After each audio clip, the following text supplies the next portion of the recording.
Je m'appelle Martin Winkler, je suis auteur publié depuis longtemps maintenant.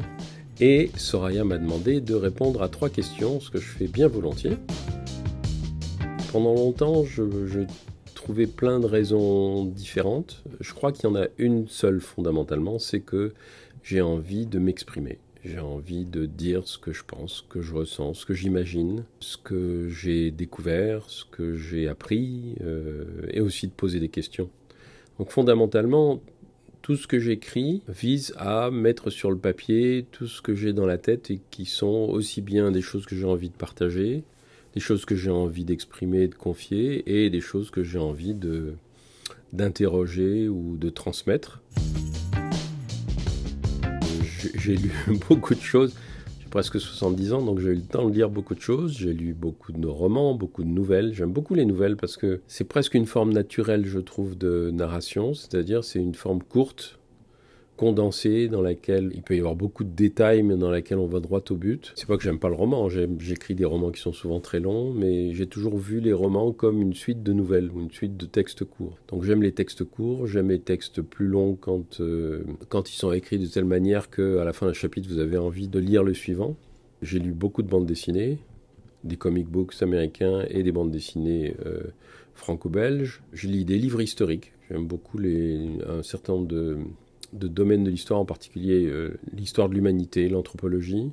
Je lis des livres sur l'écriture. J'aime bien savoir comment les autres résolvent les problèmes d'écriture. J'ai beau avoir 70 ans et 60 bouquins sous le coude, ça m'intéresse. Enfin, je pense qu'on découvre, on a toujours des choses à découvrir et à apprendre des autres. Mes conseils seraient très simples, c'est écrivez. Des histoires qui vous plaisent, des histoires qui vous intéressent, des histoires que vous auriez du plaisir à lire, vous. L'écriture, c'est de la cuisine. La cuisine qui est faite avec des ingrédients que tout le monde a déjà utilisés, mais vous allez faire une recette qui ne ressemble à rien d'autre que celle que vous allez faire, et peut-être d'ailleurs que vous ne ferez pas la même recette 2 fois. Donc ne mésestimez pas ce que vous faites, même si vous faites quelque chose qui est en apparence extrêmement modeste. En fait, la modestie, ça permet de faire les choses, mais ça n'empêche pas les romans de devenir des romans qui sont très lus, qui sont très importants et qui touchent beaucoup de gens. Gardez toujours à l'esprit que ce que vous écrivez, ce sera lu différemment de la manière dont vous l'aurez écrit, parce qu'il y aura l'effet de la distance qui est qu'un lecteur n'est pas ou une lectrice n'est pas vous, et qui est aussi la distance temporelle, la distance, si vous avez la chance d'être traduite ou traduit, la distance culturelle. Et toutes ces distances vont donner à ce que vous écrivez un relief que vous ne savez pas que ça a au moment où vous l'écrivez. Ce n'est pas les ambitions que j'ai avec mon texte qui comptent, c'est ce que les lectrices ou les lecteurs en feront, et cela, je ne le maîtrise pas. Donc, quand je l'écris, le texte, je ne l'écris pas pour la postérité, je l'écris pour moi, pour me faire plaisir, en me disant, si je me fais plaisir, déjà, c'est déjà ça. Si ça fait plaisir à d'autres de lire, ce sera encore mieux. Mais ça, je ne peux pas le contrôler. Je ne peux contrôler que ce que j'ai fait pour moi. Donc, amusez-vous.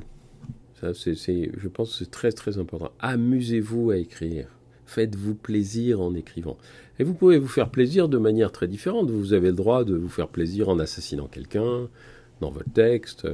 Vous avez le droit de vous faire plaisir en faisant tomber amoureux des gens complètement improbables.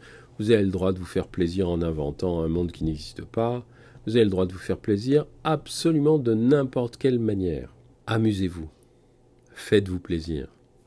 C'est le conseil, à mon avis, le plus important que je peux vous donner. Merci de votre attention et bonne écriture.